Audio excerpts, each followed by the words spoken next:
The steel tide surged forward, an unstoppable force promising an end to all resistance. Victory seemed not just possible, but preordained. Operation Barbarossa.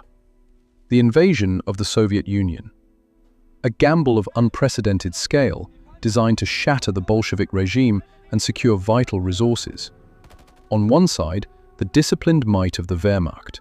On the other, a sprawling nation, its people and its very land poised to become the ultimate battlefield. The doctrine of blitzkrieg, lightning war, had proven devastatingly effective. Its architects envisioned a swift, decisive triumph, a rapid collapse of Soviet defenses. But the vastness of the Soviet Union was a more formidable enemy than any army. And then, the winter. A force of nature as brutal and unforgiving as any human conflict. The swift advance ground to a halt.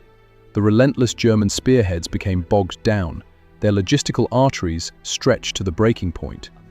From the periphery, a new form of resistance emerged. Partisan warfare, fierce and effective, began to gnaw at the edges of the German advance. The true enemy arrived not in uniform, but in the form of an all-consuming, life-chilling frost. The winter was not merely an inconvenience, it was a weapon. A strategic trap was sprung. A large Soviet force found itself encircled, facing the grim prospect of total annihilation. Here, on the brink of disaster, the tide began to turn. Amidst the inferno, a desperate order, a bold defiance of conventional wisdom, was about to be issued. General Georgy Zhukov was tasked with a mission that bordered on the impossible. The objective, to relieve a surrounded army or face the catastrophic collapse of an entire front. The German lines appeared impregnable, their artillery dominance absolute. Time was running out. Desperate measures were needed.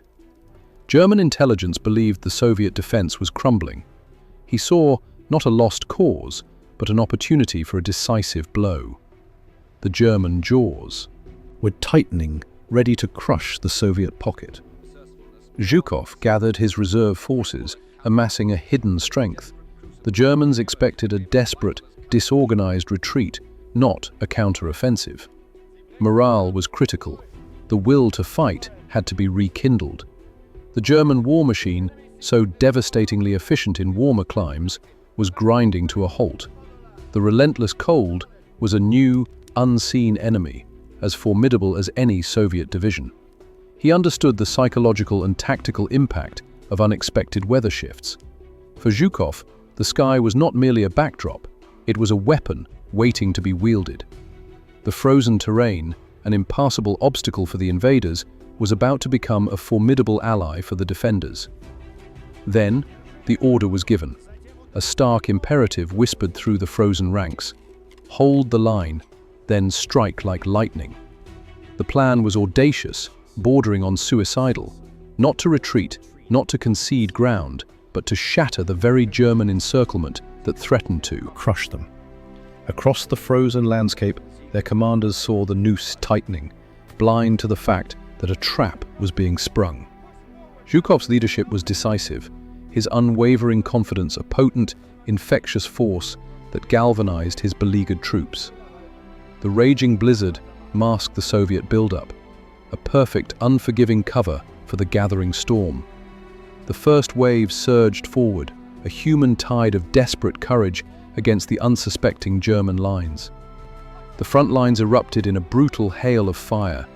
The expected Soviet retreat was devolving, not into surrender, but into a desperate, violent offensive, utterly transforming the battlefield. Zhukov's audacious flanking maneuver began, striking precisely where the enemy's resolve had begun to fray, where their defenses were thinnest. The German commanders, so certain of their encirclement, so secure in their anticipated victory, were utterly blindsided by this brutal counterattack. The carefully constructed trap inverted. The hunter, caught in its own jaws, had suddenly become the hunted. Their celebrated superior mobility, the very engine of blitzkrieg, was brutally neutralized by the unforgiving, frozen maw of the Eastern Front. The psychological impact was immense. The enemy's ironclad confidence, forged in years of unbroken advance, began to crumble, their will to fight dissolving. Units that had been poised to celebrate a decisive victory, to savor the fruits of their encirclement, began to break, to falter, and in some cases, to flee. The iron grip of encirclement was broken. The tide of this brutal conflict had irrevocably turned. Reports of disorganized retreats, of vital positions overrun, of collapsing fronts flooded back to command, painting a picture of utter disaster. The impossible had been achieved. A single, desperate order, born from the precipice of defeat, had forged a victory that would echo through history. The battlefield was littered not with the spoils of victory, but with the frozen wreckage of the once invincible blitzkrieg, a testament to a turning point forged in ice and fire. Zhukov's decisive hand had not merely saved an army, it had rescued a nation from the precipice. The strategic initiative on the Eastern Front had irrevocably and brutally shifted hands.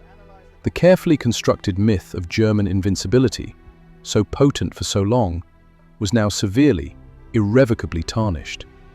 In the deepest, darkest hours of the war, hope, tenacious and defiant, began to bloom once more. The German High Command, accustomed to dictating terms, was left stunned, reeling from the sheer scale of this monumental defeat. The spoils of this hard-fought victory were not merely territory, but also the very instruments of their enemy's war machine, now turned to Soviet purpose. The psychological impact on the common German soldier, facing this unexpected and overwhelming reversal, was nothing short of profound. Zhukov, the architect of this turning tide, became an instant, undeniable symbol of Soviet resilience and unparalleled strategic genius. Across the vast distances of the war, the Western Allies saw a much-needed glimmer of hope in the brutal, grinding struggle against the Nazi regime. Hundreds upon hundreds of kilometers, once under the iron fist of the invader, were reclaimed in a matter of mere days. The losses for the German army were staggering, irreplaceable. A human tide had been broken, leaving behind a wake of shattered lives and broken equipment. The pursuit was relentless, capitalizing on the enemy's disarray. Every shell, every advancing tank pressed home the advantage gained. Their established defensive lines crumbled under the renewed Soviet assault. The carefully constructed bulwarks of defense were swept away like dust in a gale. The fight was personal, fueled by the defense of homeland and loved ones. Each step forward was a promise to those left behind, a refusal to yield their very existence. The psychological toll of this defeat was immense. Hope began to erode, replaced by a gnawing dread of what lay ahead. The vastness of the Russian winter remained a formidable enemy for the invaders. It was an unrelenting force, indifferent to strategic plans or military might. The T-34's ruggedness proved superior in the brutal conditions. Its design, forged for the crucible of the Eastern Front, was a decisive advantage. Communication remained vital even in the chaos of battle. The ability to direct fire, to coordinate movements, was the nervous system of the advancing army. The initial strategic assumptions were now in tatters. The grand design had unraveled, leaving them to confront the stark reality of a war they could no longer control. The initial, lightning-fast blitzkrieg gains were being systematically erased. The vast expanse of territory, once seized with such speed, was now being relinquished, kilometer by bloody kilometer. They were reacting, not dictating the terms of engagement. New defensive positions were hastily dug, a desperate attempt to stem a tide that refused to recede. The fighting spirit of the Red Army, once battered and seemingly broken, was reawakened. It surged with the ferocity of a winter storm. Logistics remained a critical vulnerability for the invading forces. The vast distances and harsh climate conspired to strangle their supply lines. Every soldier played a vital role, from the tank commander orchestrating the advance to the hidden sniper, a silent harbinger of death in the frozen expanse. This battle represented a significant and ultimately unsustainable drain on German resources and manpower. The very sinews of their war effort were being stretched to their breaking point. The harsh environment was a constant, devastating foe. The unforgiving mud and ice were proving as lethal as any Soviet bullet. This was not just a battle, it was a strategic revolution. The ground shook with the force of a nation reborn in defiance.